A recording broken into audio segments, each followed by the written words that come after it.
Hola, Marosle, feliz tarde. El honor es para mí. Feliz tarde. Feliz café. Igualmente, por acá estamos con el café de la tarde con Así Marosle es. Díaz. Bien, el doctor Miguel Ángel Ramírez posee un postdoctorado en educación sexual y salud reproductiva en la Universidad Pedagógica Experimental Libertador, UPL, Venezuela. Es doctor en Ciencias de la Educación, graduado en la UNED, egresado en 2019, especialista en docencia universitaria en la Universidad Nacional Experimental Rómulo Gallegos, acá en Venezuela. Licenciado en Psicología, egresado de la Universidad Bicentenaria de Aragua y también superior universitario en electrónica. Wow, bastante interesante. Bien, el doctor Miguel Ángel Ramírez tiene un énfasis hoy día en hablar sobre por qué me obligan a estudiar si yo lo que quiero es aprender. ¿Alguna pregunta o alguna de esas interrogantes que nos hacen los estudiantes hoy día, ¿no? Más que todos los niños en casa? Entonces, bueno, doctor, bienvenido a este espacio de Café con Tesis. En esta oportunidad quisiéramos saber que nos hablara un poco sobre esta visión de por qué me obligan a estudiar si yo lo que quiero es aprender. ¿De dónde nace esa visión de hablar sobre la obligación y el estudio en esta era, en este siglo XXI? A ver, qué nos dice, doctor? Bueno, te comento, soy padre de un adolescente de 16 años y una niña de 11, ambos muy críticos de su vida, de su quehacer diario. La pandemia nos obligó a convivir distinta la vida, pues era padre y era docente. En ese transcurrir con mis hijos afloró muchos elementos que había desarrollado en la tesis doctoral que elaboré asociado a la vida estudiantil. Mi hija, para hacer sus actividades académicas enviadas por la escuela, le costaba muchísimo.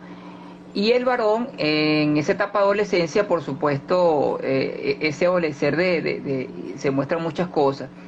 El principal factor que aparecía era la carencia de las ganas de estudiar. Y se hacía cada día más difícil. Y una vez mi hija me enfrentó y me dijo: papá, yo quiero aprender, ¿por qué me obligas a estudiar? Eso me derrumbó todo mi estudio, me derrumbó toda la formación académica.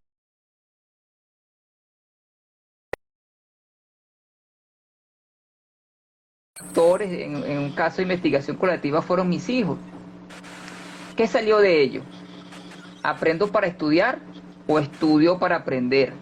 Pues resulta que la vida es un conjunto de facetas que tienes que cumplir, que van mucho más allá de un título profesional, que van más allá de ser abogado, de ser médico, doctor, ingeniero, lo que tú decidas hacer, pero tú aparte de eso, tú tienes que cumplir otras facetas en tu vida. Tú vas a ser padre, madre, soltero, casado, vas a tener que tener responsabilidades sociales, vas a tener que tener responsabilidades políticas, vas a tener que responder por un elemento, un conjunto de elementos de los cuales la educación simplemente no aporta absolutamente nada. Cuando hacemos un proceso de selección, los reclutadores, la gente de personal de una empresa, aparecen en los avisos de prensa online, dice trabajo colaborativo, liderazgo, manejo de paquetes Office, inglés, absolutamente nada de eso vemos en nuestra formación académica, porque incluso lo único que vemos es inglés y es plenamente instrumental, lo que simplemente no nos ayuda absolutamente nada. ¿Por qué ocurre esto? Porque estamos respondiendo un modelo educativo que fue basado en el proceso de industrialización, y simplemente lo importante era formar trabajadores altamente capacitados y dispuestos a trabajar 8 o 12 horas de lunes a domingo. Habrán notado algo. ¿Por qué las escuelas se parecen tanto a una empresa? ¿Por qué tienes que llegar a las 7? ¿Por qué tienes que tener uniforme? ¿Por qué tienes que formar fila? ¿Cuál es la única diferencia entre la escuela del siglo XIX y la escuela del siglo XXI?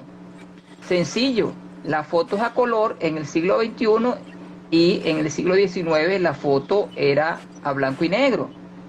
¿Qué ocurre hoy?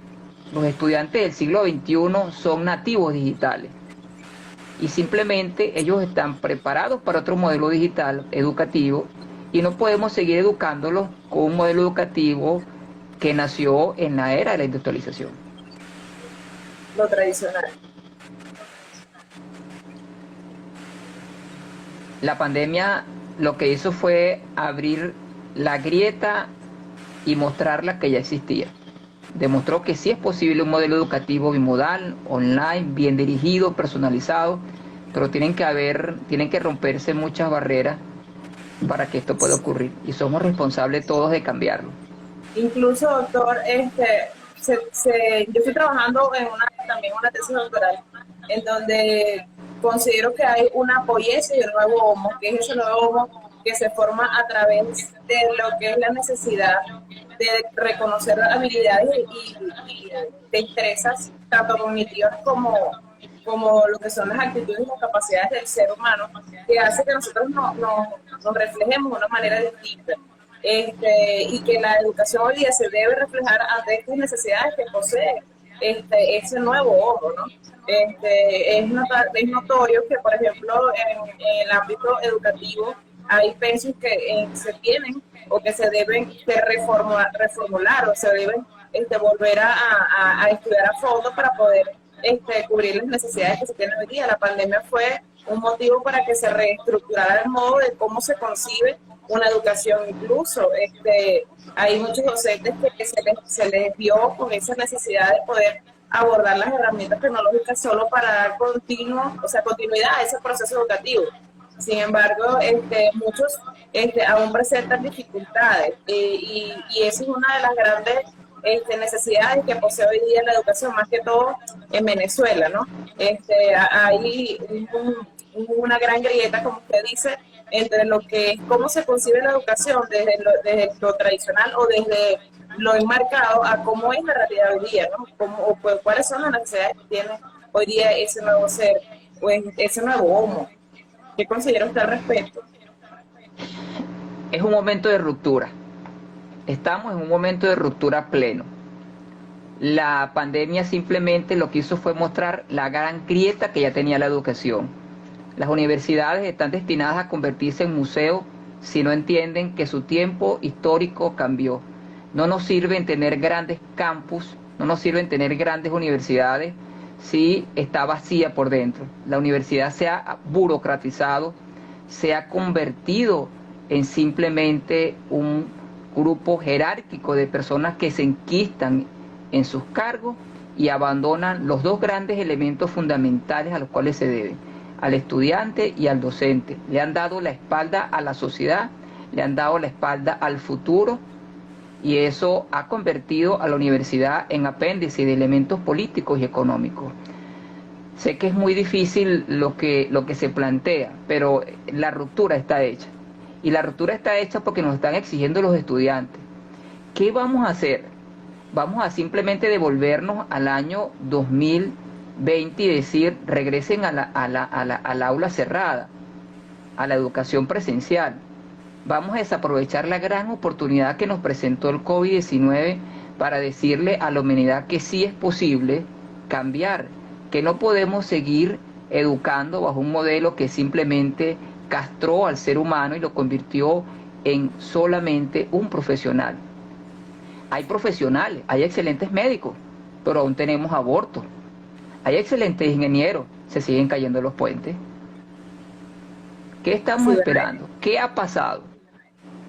Hoy en LinkedIn salía una joven española criticando que en su universidad habían eliminado las materias de filosofía. Tiene razón la universidad. ¿Por qué tiene razón? Porque va en contra de su ser.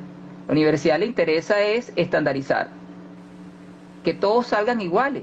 El tema, Maroslén, es que cada ser humano es completamente diferente y tiene sus propias necesidades. Y hoy contamos con las herramientas para personalizar la educación en momento, en tiempo y espacio. Bueno, yo considero que hoy día esta pandemia fue un motivo, ¿no?, para que toda organización reestructurara las bases, incluso las normas, los reglamentos, las políticas, los valores, la visión de cómo se comprende una realidad y cómo se debe abordar la realidad. Es algo que no se estaba preparado para nada, se mantenían lo que es las tradiciones. Es por ello que incluso hay pensos que son muy viejos en universidades, pensos totalmente viejos, que ahorita es que se está reformulando. Hay asignaturas o áreas, dependiendo de cada una de las carreras que se están unificando en función a las necesidades de los estudiantes.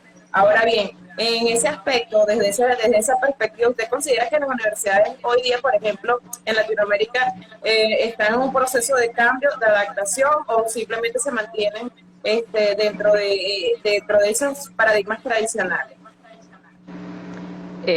Increíblemente, lo que llamamos disrupción nace en Asia a finales de los años 90 y pasó primero por América a principios de los años 90 y luego fue a Europa. En países como el nuestro simplemente se le dio caracteres políticos y se desvirtuó. Ahora bien, no se trata de maquillar, no se trata de hablar de currículo, no se trata de hablar de cambio. Lo necesario es una ruptura con lo que estamos viendo, porque el ser humano no podemos seguir enmarcándolo dentro de un modelo. Pues Marolé responde a formas de ver la vida distintas. Miguel también, cada ser humano la ve bien. Y a nosotros nos enmarcaban dentro de un currículo, dentro de unas líneas de investigación, que no hay cosa más anecdótica, por una palabra menos agravante, que tú quieras hacer una investigación doctoral y te digan, estimado doctorando, disculpe, lo que ocurre es que su investigación no está dentro de las líneas de la investigación de la universidad. ¿Para qué te forman si tú quieres ser investigador? ¿Para qué te piden que hagas una tesis doctoral si no te la permiten? O, como ocurre, no es que el doctor no pertenece a la línea de investigación de la universidad. Todo esto se enmarca dentro de procesos que tienen más de 100 años. Todo esto se ha enmarcado dentro de la universidad, al darle la espalda a la sociedad, se volcó sobre sí misma, pero no se volcó sobre los elementos que necesitaba. Se pueden contar con las manos las universidades que tienen al lado una barriada o una institución y se acercan a hacer estudios asociados a eso. Todavía nos atrevemos a hablar de que la universidad tiene investigación, docencia y extensión. Si Marolé es el mismo ser humano que hace docencia, investigación y extensión. Ahora, ¿qué ocurre? Con un sueldo de $7, ¿quién va a hacer docencia, investigación y extensión? ¿Qué ha ocurrido? Que simplemente se puede hacer. Disponemos hoy de bases filosóficas, disponemos de bases tecnológicas, disponemos de todo lo necesario. Pero ¿qué ocurre? Que es la universidad la que tiene que dar el primer paso. La universidad tiene que recordar que ella se debe a la sociedad y que tiene que darle otra vez la importancia que al joven se le debe dar, y dar respuesta a la sociedad, no dar respuesta a la universidad. Es interesante su posición, doctor, y al respecto con lo que es centrado a lo que hay universidades que han buscado eliminar materias o asignaturas centradas como la filosofía. Usted me dice que la universidad tiene toda la razón porque busca dar respuesta a las necesidades de la sociedad en ese momento. Pero no podemos dejar de lado que la sociedad como tal tiene unos cimientos, tiene unas bases, y que la filosofía es algo que es necesario totalmente, bueno, desde mi punto de vista, que se reconozca en todo ser humano. La diferencia está en cómo intentamos reconocer o buscamos que se genere esa construcción de conocimiento en los estudiantes. La visión también está a partir del docente, ¿no? Las universidades son una organización que permite que se lleve a cabo lo que es la educación, pero hoy día, por ejemplo, y partiendo de incluso esta experiencia que tenemos, estamos desarrollando en este momento, estamos buscando generar conocimiento Estamos buscando generar un pensamiento crítico, analítico, ¿sí? Generar perspectivas o despertar esa visión en las diferentes personas que nos escuchan en este momento y que posteriormente podrán visualizar el video. Pero hay materias que son esenciales, hay asignaturas que son esenciales en la sociedad. Y obviamente, desde el punto de vista integral, como lo es el ámbito educativo, que se conforma y es parte de una sociedad, todo lo que en él concerne se va a ver afectado. Si un docente no posee las condiciones, las debidas herramientas para poder llevar a cabo una educación en pleno siglo XXI, con las necesidades que se demanda hoy día, la virtualidad, por ejemplo, difícilmente se pueda cumplir los objetivos de ella como lo emana en lo que es el objetivo 4 del desarrollo sostenible, que es una educación de calidad, según la UNESCO, ¿no? En lo que son los objetivos de desarrollo sostenible de la Agenda 2030. ¿Qué opinas Sí, al respecto? fíjese bueno, aclaro el tema del ejemplo que di. La joven lo que estaba haciendo era un reclamo sólido a la academia de por qué elimina las bases fundamentales de cualquier universidad. Todos los estudiantes que estudien psicología clínica, medicina, ingeniería mecánica, todos los estudiantes de la universidad deberían ver filosofía, ética, Por supuesto. ciudadanía, porque son temas transversales que te afectan para toda la vida. Y las universidades, en su afán de hiperespecializar, han retirado progresivamente las materias asociadas a los aspectos de ciudadanía, ética, filosofía, los que te permiten simplemente pensar. Te dejan solamente los que te permiten y te ayudan a actuar. Los resultados los mencioné anteriormente. Ahora bien, algunos dicen que es que eso es responsabilidad de la familia, pero es que la familia también está agrietada, la familia también está sido afectada. Y los resultados hoy. Ahora bien, los ODS se plantean en ese punto, en ese ODS número 4. Se plantean cambios. El tema es que no son que plantearlo, es que tienes que promover que se generen. Es como lo de S10, donde hablamos de alimentación. Pero si hay países donde produce alimentos y el 40% se pierde. Pero hay países donde simplemente no se produce alimento ni siquiera para el 10% de su población.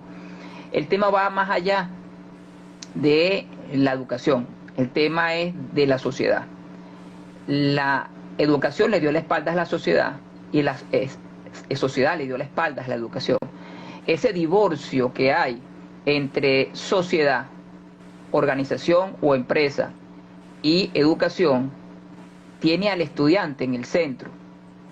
Ese ser humano que debemos formar para la vida.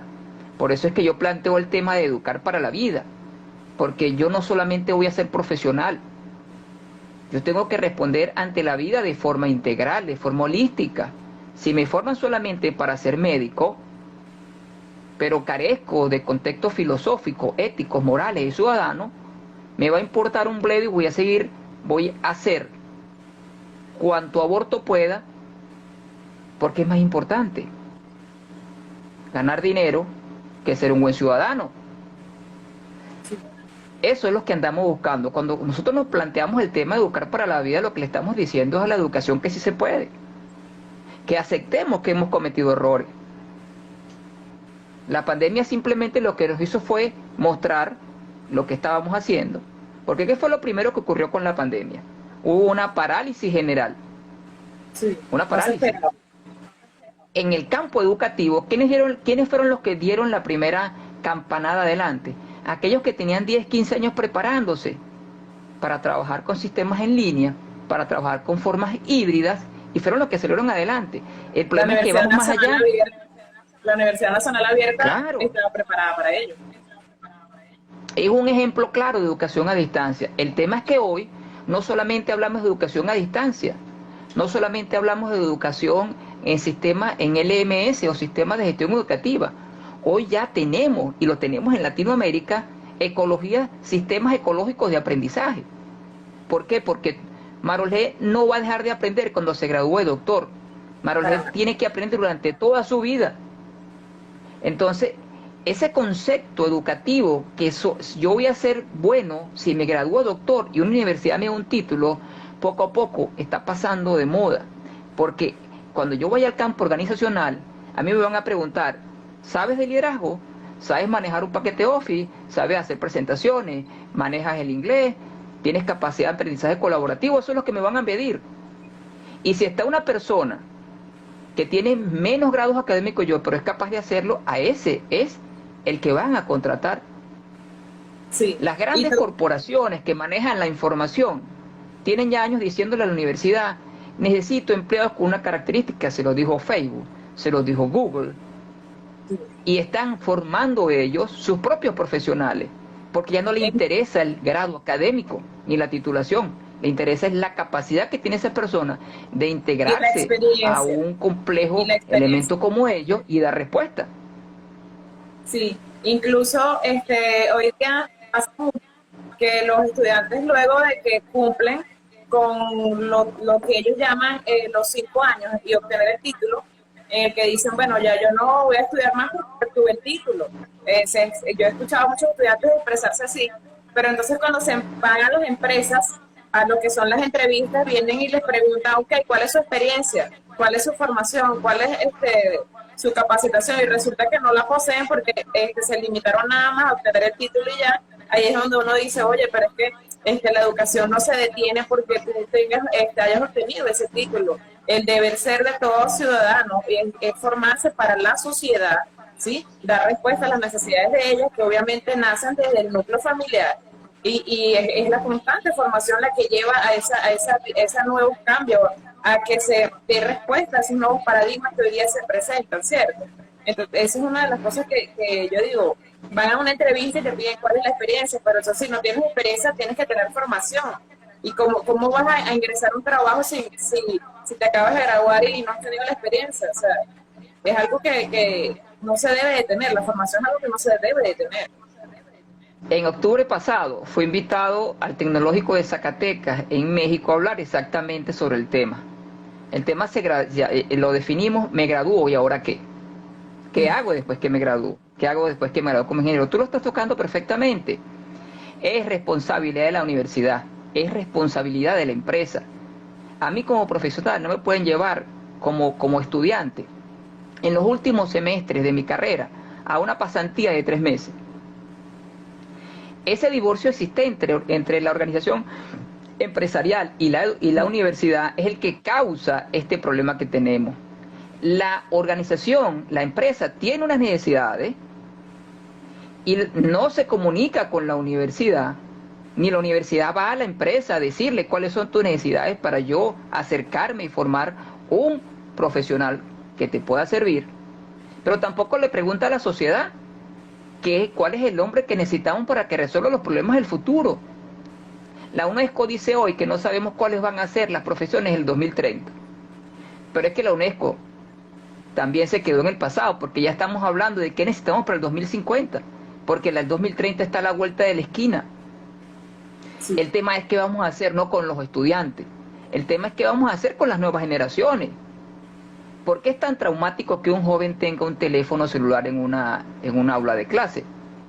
Sencillo, porque yo docente no sé lidiar con la tecnología, porque yo docente no sé qué hacer cuando 30 jóvenes en mi salón de clase tienen entre tablets y teléfonos la capacidad de acercarse al mundo y yo solo quiero que estudie con un libro que yo estudié.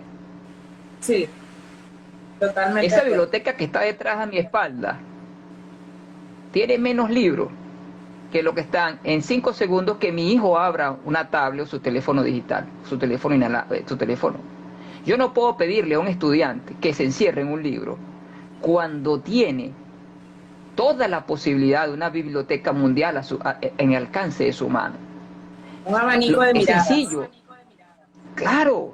Entonces, no podemos darle la espalda a lo que ya existe.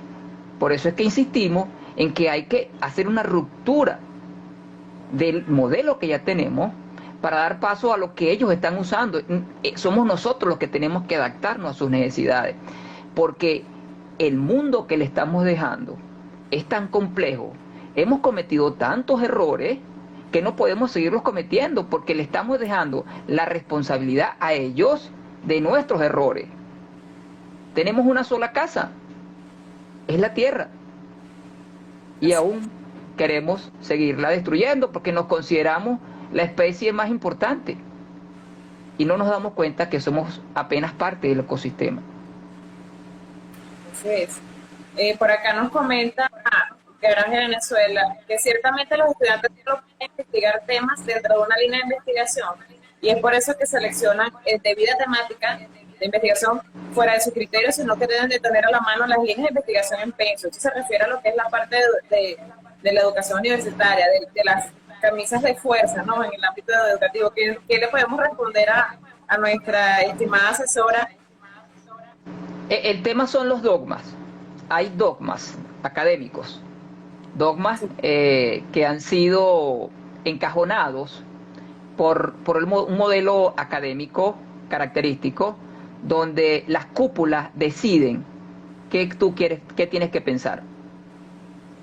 No te permiten que propongas, no te permiten que tú seas capaz de proponer la realidad que aborda, que es distinta a la realidad de ese dogma. ¿Cómo me piden a mí que investigue, que genere investigación, si cuando presento algo y no está alineado a los dogmas, a la línea que me digan que sigue, yo voy a investigar? La educación, si la vemos desde el proceso de aprendizaje del ser humano, ¿qué es mejor aprender? ¿Desde lo que yo quiero o de lo que tú quieres que yo aprenda?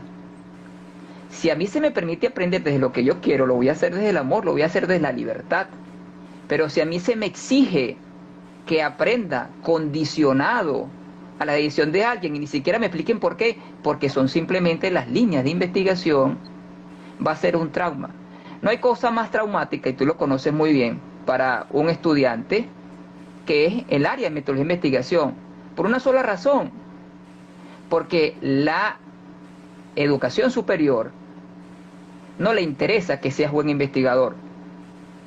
Y te dan en primer año metodología de investigación, y llegas a quinto año y te preguntan, llegas tú a mi clase y te digo, Marolé, entrégame por favor el anteproyecto de tu investigación. El anteproyecto, que son 3 capítulos.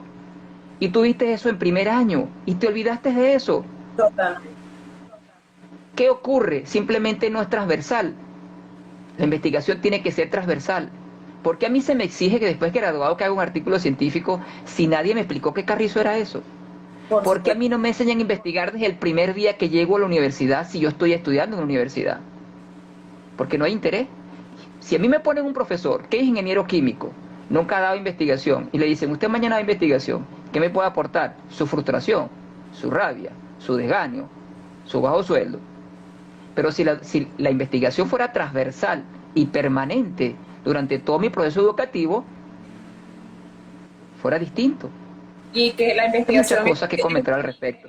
Es totalmente compleja, porque incluso se puede enfocar se enfoca en metodología 1, 2 y 3, y llega incluso hasta el anteproyecto, pero entonces cuando van a desarrollar un capítulo 4 de una tesis que tienen que hacer un análisis de datos, de interpretación de la información, incluso le hacen la solicitud de que utilicen los software Atlas o SPSS, el conocimiento es nulo. Entonces, obviamente es necesario recurrir a asesores metodológicos, a cuentas, incluso personas que se han dedicado al ámbito investigativo, que tienen las habilidades y las destrezas necesarias para poder compartir esos conocimientos, y es la única manera de que estos estudiantes desarrollen esos capítulos, ¿no?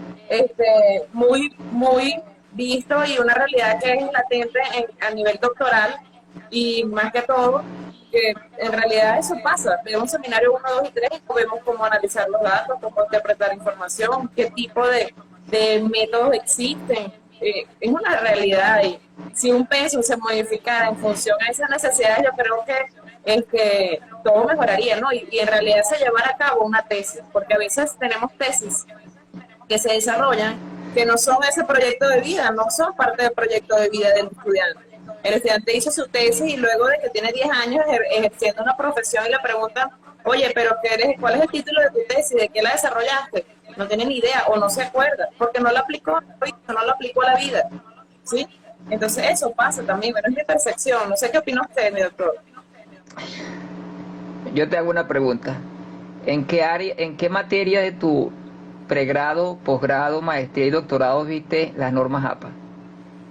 Nunca. ¿En qué No, materia, en qué pregrado, posgrado, maestría o doctorado viste análisis estadístico de datos con software? no, jamás. ¿En qué materia viste cómo elaborar un artículo científico? No, hay materias que según el docente permite la construcción de ellos, pero es ya criterio Como del docente, materia. ¿sí? Pero como No materia lo no. existe, No, Marolé, no lo existe.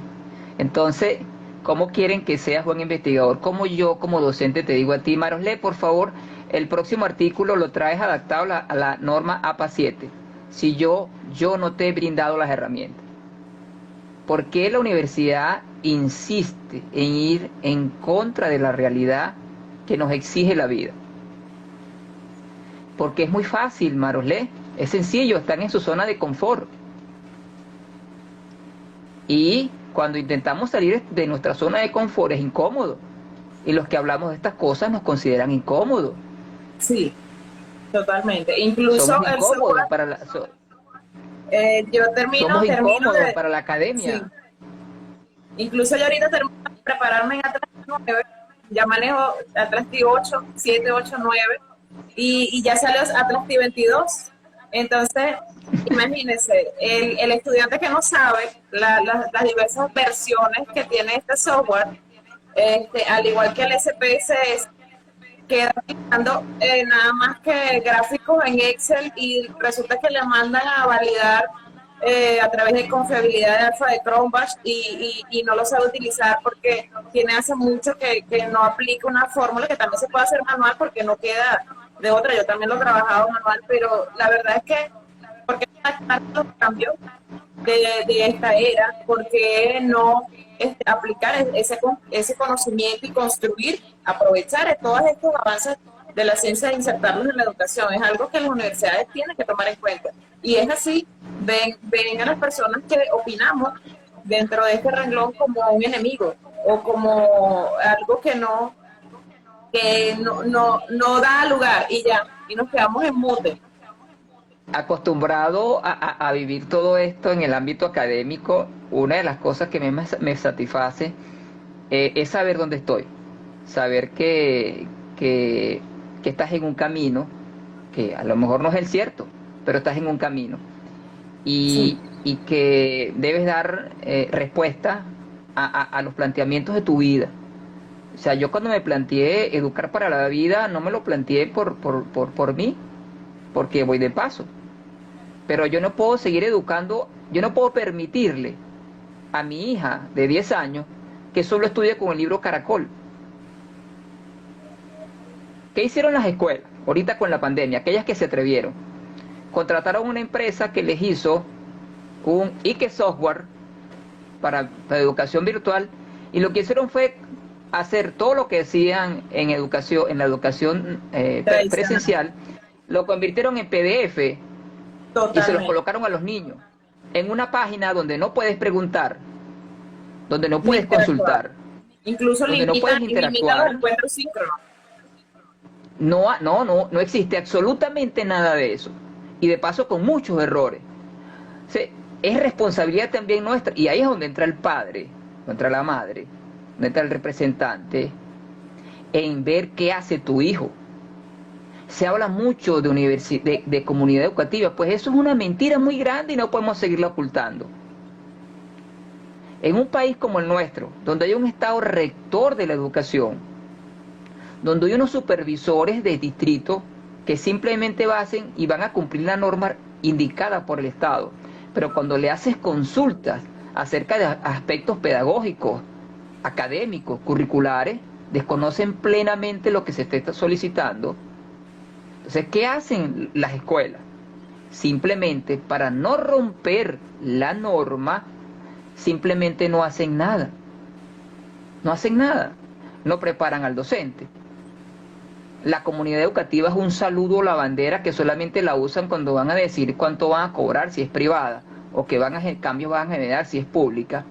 Pero han alejado lo más lejos posible al padre, al representante de la escuela.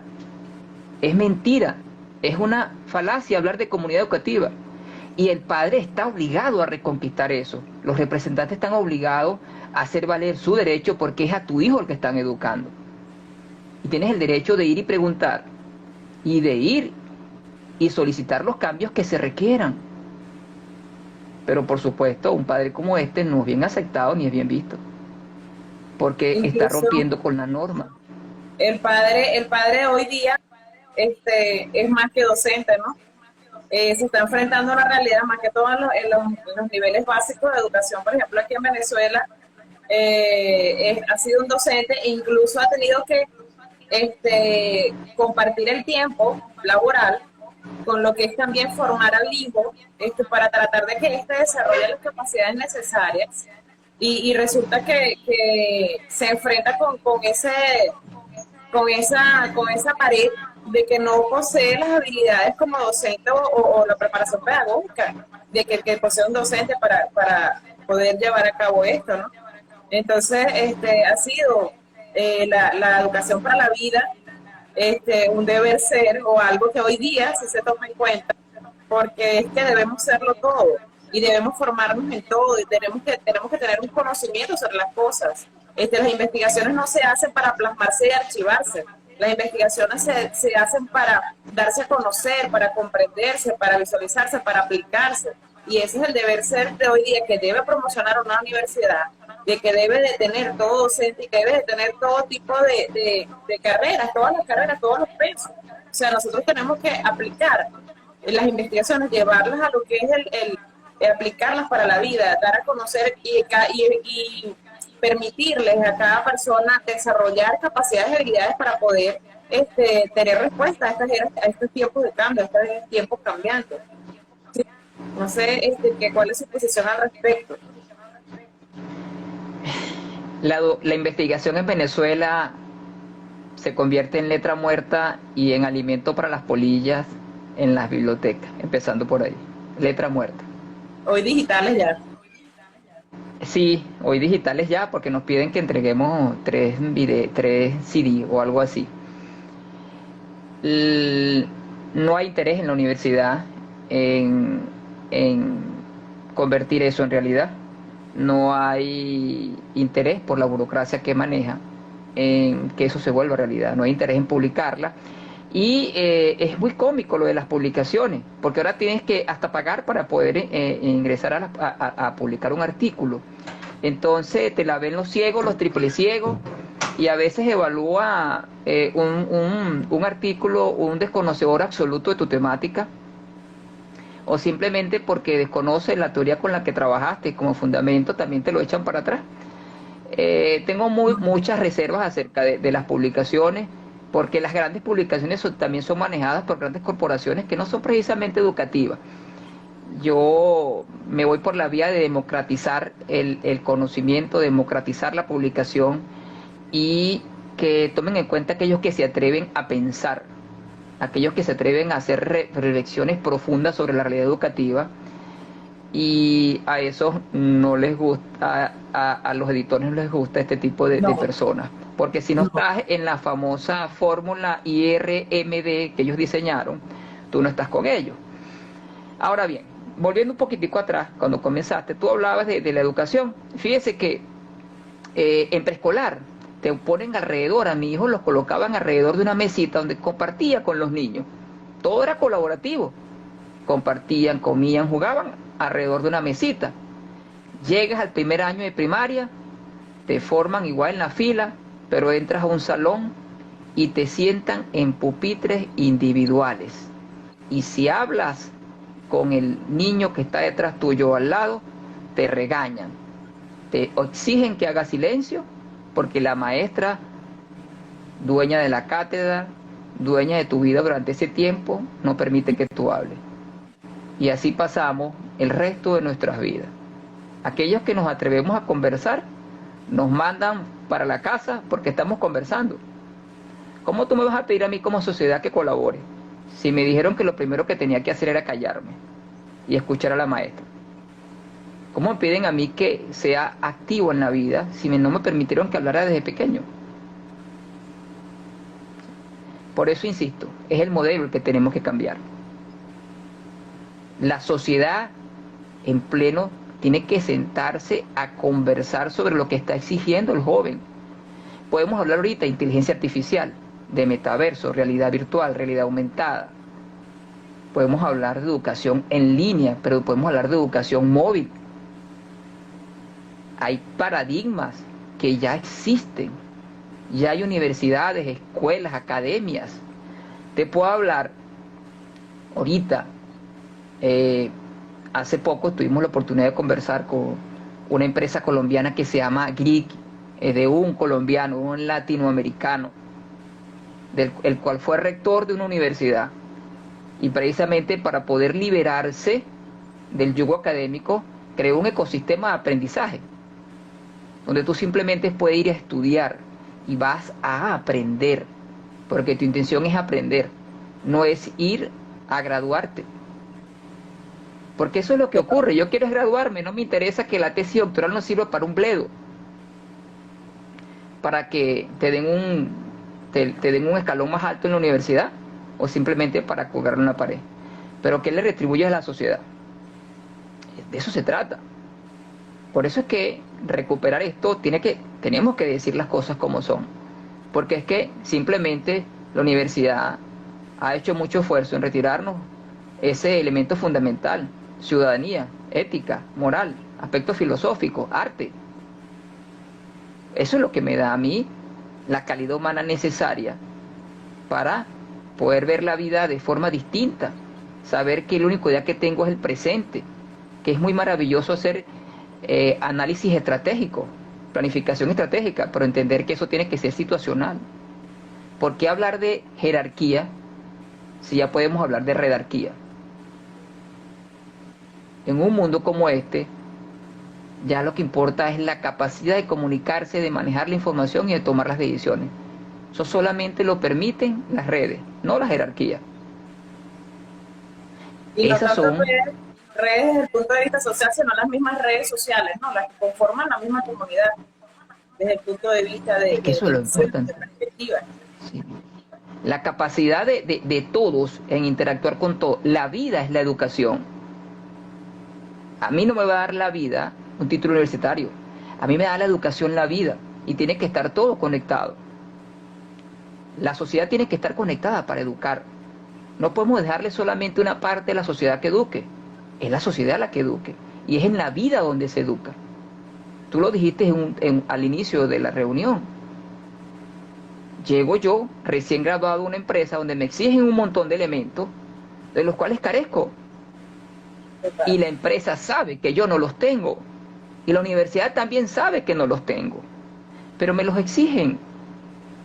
Entonces, ese antagonismo entre sabes que no lo tengo, pero me lo pides, y sabes que no lo tengo, pero tampoco me ayudas, es una doble cara, es un sinsentido muy particular. Vale la pena estudiarlo. Bien, mi estimado doctor Miguel Ramírez, ¿cómo podemos concluir este maravilloso café con tesis que tenemos hoy, este live? Educar para la vida, una necesidad para la sociedad, una visión que desde lo axiológico está totalmente integrada a las necesidades del ser, de esa construcción de nuevo homo. ¿Cómo despedimos este live, doctor Miguel Ramírez? Totalmente agradecida por estar acá en este espacio y bueno, quisiera saber cómo podemos despedir este live desde sus maravillosas palabras y de su saber, por favor.